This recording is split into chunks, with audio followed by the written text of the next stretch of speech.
तार नाम ले जरूरी बा।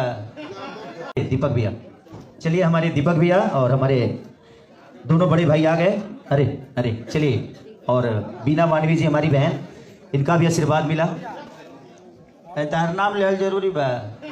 तो दोस्तों मैं आप लोगों को बता दूं कि देखिए किस तरह से आवाज़ उठा रहे थे स्टेज पे खेसारी यादव। जब अखिलेश यादव के साथ गए स्टेज पे तो देखिए पवन सिंह के बारे में खेसारी यादव खुलेआम बोल रहे थे कि मैं किसी से कम नहीं हूं, कोई मुझे विश करे या ना करे मुझे कोई फ़र्क नहीं पड़ता है। हाँ तो दोस्तों ये खुलेआम देखिए पवन सिंह को ही बोल रहे थे कि विश करे या ना करे मुझे कोई फ़र्क नहीं पड़ता है। तो मैं बता दूँ कि पवन सिंह जी आपको ही विश करना चाहिए था, क्योंकि खेसारी यादव जब भी आपका बर्थडे आता था, आपका कुछ भी चुनाव आता था तो हमेशा खेसारी यादव सपोर्ट करते थे। लेकिन पवन सिंह इस बार खेसारी यादव को बर्थडे में कुछ बोला भी नहीं कुछ ट्वीट किया है। हाँ तो दोस्तों मैं बता दूँ कि इस बात से बहुत ही भोजपुरी इंडस्ट्री नाराज़ है, क्योंकि भोजपुरी इंडस्ट्री के सारे लोग खेसारी यादव को विश कर रहे थे, लेकिन एक सिर्फ पवन सिंह जी हैं जो पवन सिंह विश नहीं कर रहे हैं। हाँ तो दोस्तों मैं बता दूं कि पवन सिंह ही बहुत ही गलत काम किए हैं, क्योंकि खेसारी यादव को बर्थडे पर कुछ नहीं बोल रहे थे। तो देखिए स्टेज पर खेसारी यादव खुलेआम बता रहे थे कि मेरा बर्थडे में सिर्फ एक व्यक्ति नहीं बोला है, लेकिन एक व्यक्ति के अलावा पूरा भोजपुरी इंडस्ट्री बोला है और पूरा दुनिया बोला है, पूरा देश बोला है, मेरा हैप्पी बर्थडे विश किया है। मैं उन लोगों को बधाई देना चाहता हूँ जो उन लोग मुझे